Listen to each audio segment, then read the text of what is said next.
The ocean is an incredible place. Let's keep it that way. Join us as we hunt for sustainable seafood. Our seafood choices matter for the future of ocean health. Hey, it's Sarah Curry with Soraya Films. In this episode, we're going out with a commercial fisherman and his son who are targeting yellowtail in the beautiful Florida Keys. Yellowtail snapper is one of the few fish that can be found fresh on a lot of menus around Florida year-round.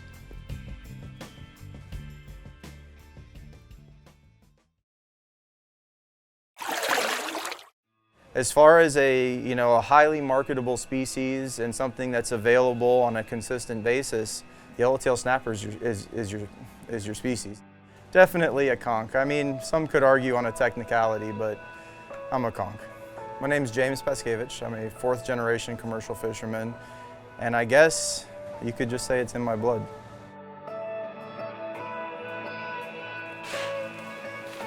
We left the dock this morning right around 5:30, 5:40.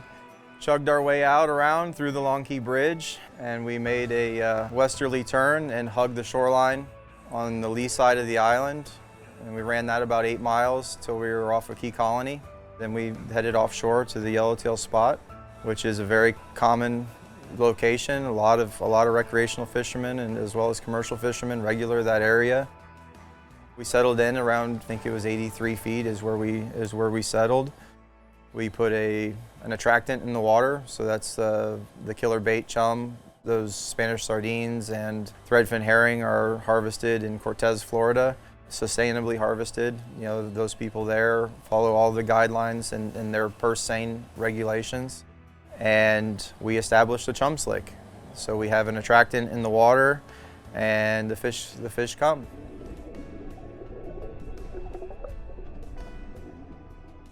We were cutting up chicken gizzards into bite-sized little morsels for the yellowtail, and I would say if they won't eat a chicken gizzard, they're not eating.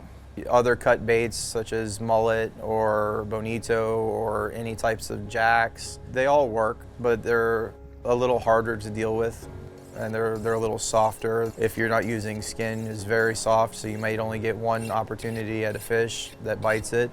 So chicken gizzards will give you several opportunities at a fish, and it's cheap, readily available, and that's just what we prefer. Like a lot of commercial fishermen in the Florida Keys, James fishes for multiple species. Not only does he catch yellowtail, but he also traps lobster. But in the springtime, his focus is on the yellowtail. Today, his son James Jr. and his mate Todd are out on the boat to help him.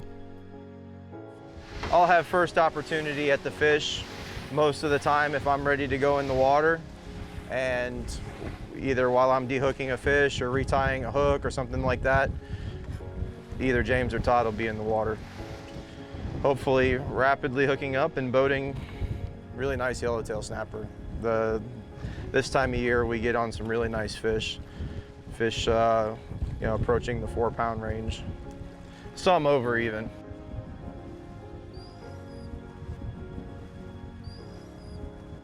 It is an absolute pleasure having my son. I remember being his age and getting the opportunity to come out here and really just bonding with my father and my mother, both very instrumental in teaching me how to really love this fishery. We spent a lot of time, especially this time of year, the spring season would begin for us. And I remember some really good times with them growing up, learning appreciation for, good music, classic rock, some of the oldies, I guess now. It was a good family bonding time. I think I get that out of this every time he comes on the boat. His skill level has grown so fast, especially in the last year or so. His interest in fishing really kind of caught me off guard. We went through a lot of years with just, a normal liking for what we do, but in the last year or so, it's really progressed into almost an obsession like it is for me. It's really nice to see. He's actually gotten me He's kind of opened my eyes to some other ways of catching fish using artificial baits. He really loves to throw artificials. I mean, you can see already now he's got something out there working it, trying to get the attention of anything really. We always get an opportunity to get on the fish, and sometimes it's just really slow out here, but that's the risk you gotta take to catch the fish. Here, fishy, fishy.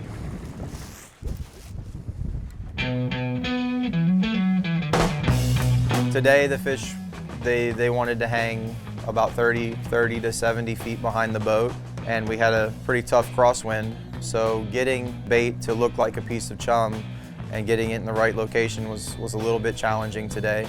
But the fish were aggressively feeding at that distance, so every time we got the bait to them, we were getting opportunities at fish. And a lot of them busted us off or we pulled the hook, but you know, we had lots of good opportunities at fish today. Really just getting it to the area where they're feeding is the most important thing. Nice one.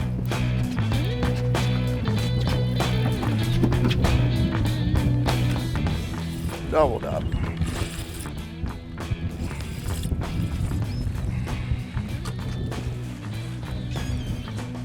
That's a nice fish, James.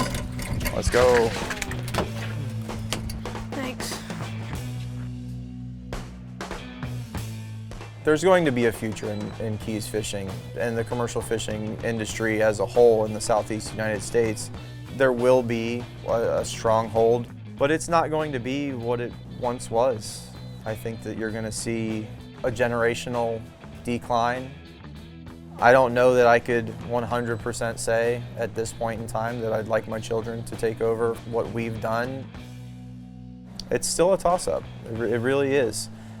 Just seeing the direction and the trajectory that everything is going, everything is rushed, everything is expensive.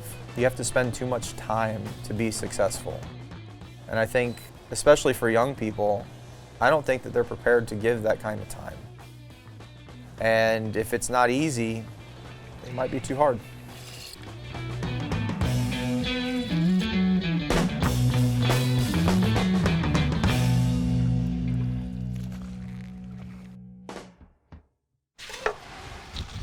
Well, they're eating it all the way today, that's for sure. I mean, we're on a pace that if we can do this for 4 hours, we'll probably end up with 300 pounds or so. I just hope that the bite lasts into the day. I really do believe that this fishery runs in cycles along with many other fisheries. I've seen lower production years back in the 90s. I've seen higher production years, you know, in the late 2010s. And last year we had a very solid spring also. I think that this fishery in general is very healthy, and I think that we're managing it well. I participate in fisheries management. I sit on the South Atlantic Snapper Grouper Advisory Panel. I do my part to make sure that we're harvesting responsibly and that the other sectors that share in this resource, you know, that they're held accountable as well. We have a rare free night tonight, I think. Can we go on a boat ride? Maybe. It's either spaghetti or boat ride. We can't do both.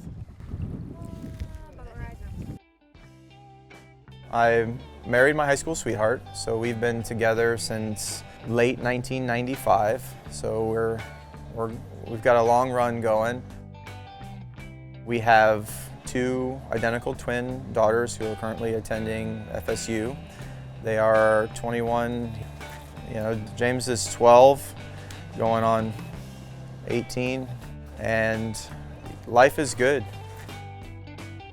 Life is good for James and his family in the Keys. After a beautiful morning on the water, they're heading back to the dock at Conch Key with about 340 pounds of yellowtail in the cooler. Provided, you know, we don't see extreme weather situations, infrastructure issues. If we had a major hurricane, you know, that could change the way that this fishery performs, and also the way that we take care of our coastal waters. You know, those are some of the most dangerous threats to this fishery, along with other fisheries that are really hanging in the balance in this delicate ecosystem that we have here. There are about 20 full-time year-round commercial yellowtail snapper fishermen in the Keys. 20 years ago, at least 80 that regularly fish. Just here at this fish house 20 years ago, or at least 15 years ago, I could be buying from 7 boats on any given day. It's definitely been on the decline, and I do think the working waterfront, the disappearance of that for this user group is a lot to blame for that. We knew that if we wanted to build a long-term situation here or to keep our foothold, that we needed to purchase a piece of property. As fishers age out or age up, the value that I have in this piece of land that we run our business off of, as I'm aging, I may need that for retirement. That may be what holds me up later in life. And if the values continue to rise the way that they have, it's going to be hard to say no if somebody wants to buy this. And that's happening up and down the Keys. It's not ideal, but it really is what it is.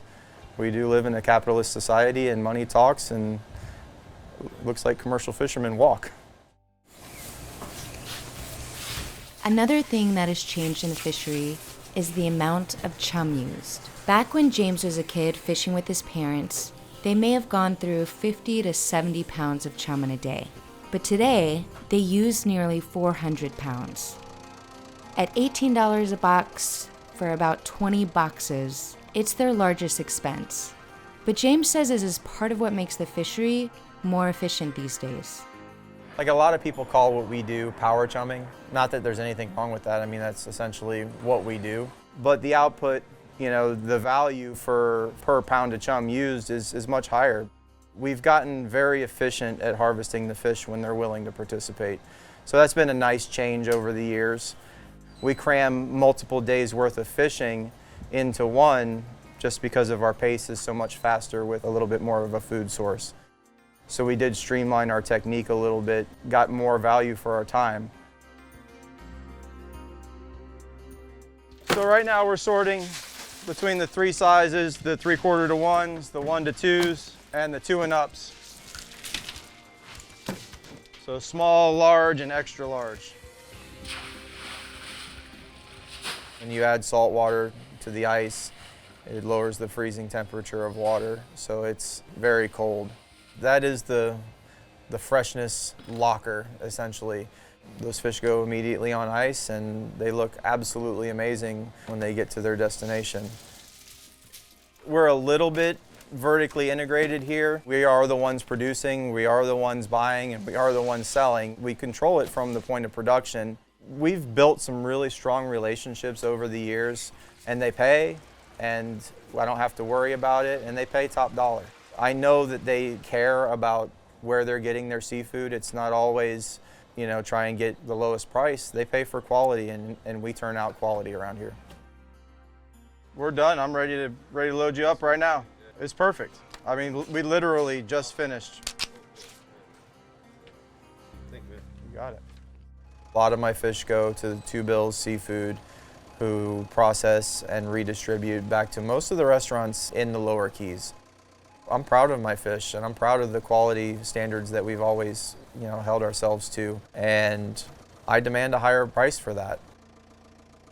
The people that know me and know the quality that we have, I think a much higher percentage of my catch will stay consumed locally in South Florida.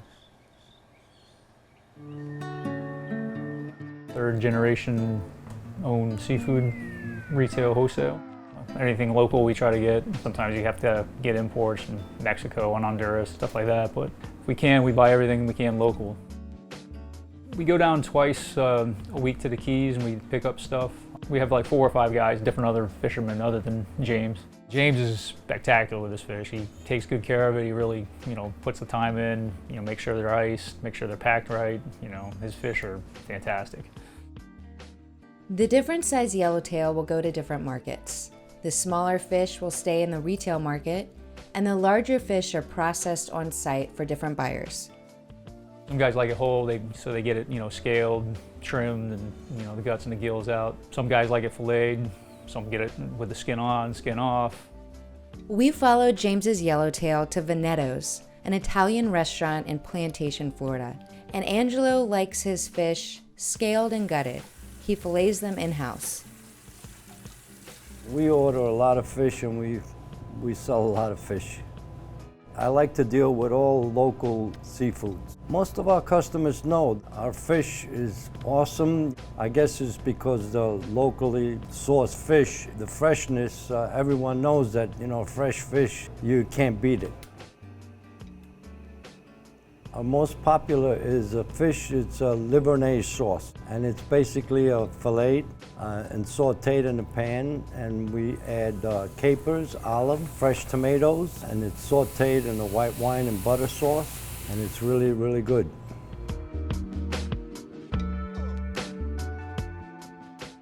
Super good. It's full of flavor, right? Yeah. It's got a lot of flavor. Seafood with a story just tastes better. But even if you can't get out with your local fisherman or fish farmer, support them however you can. Let's try to keep some of our local seafood local.